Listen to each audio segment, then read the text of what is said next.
It was a seismic shift in Central Asia, the speed of which even the best intelligence agencies failed to predict. Is a Taliban takeover of Afghanistan now inevitable? No, it is not.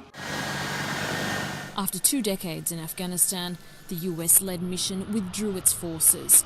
The government it backed in Kabul collapsed, and the Taliban moved into the capital. Fighters behind the desk of the presidential palace.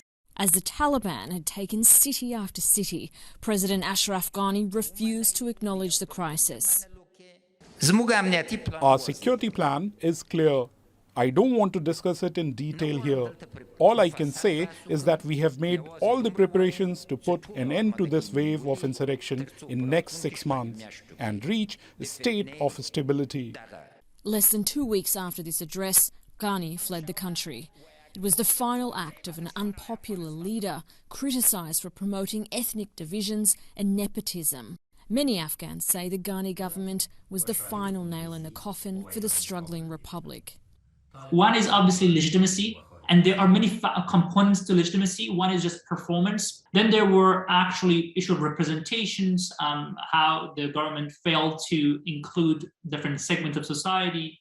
Then there are issues of outright corruption, just predatory behavior by the political class. Many Afghans, like Haji Wahidullah, also blamed the so-called war on terror for undermining the state. The US and its allies fought most of that war in rural areas, including where Wahidullah lives.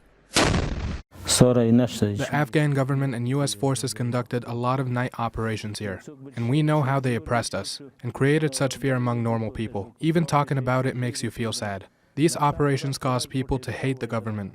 There may now be a restive peace, but there's also a growing humanitarian crisis. And without international funding to prop up the state, the economy is collapsing. The Taliban has made the situation worse by forcing many women from their jobs. It's not fair to feel like a second-class gender. It makes you suicidal because it means you were born to simply be financially dependent on someone else and you're just nothing. Shagayeg Tawangar is one of Afghanistan's most promising young journalists. She says without women, any Taliban rule is illegitimate. I think Islamic Emirate of Afghanistan has no positive thinking when it comes to the activities of women, especially media. But still, I'm hopeful.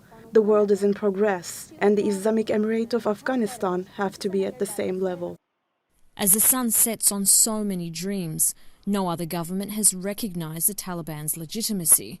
But foreign policy is far from the minds of many Afghans, who are now simply trying to survive.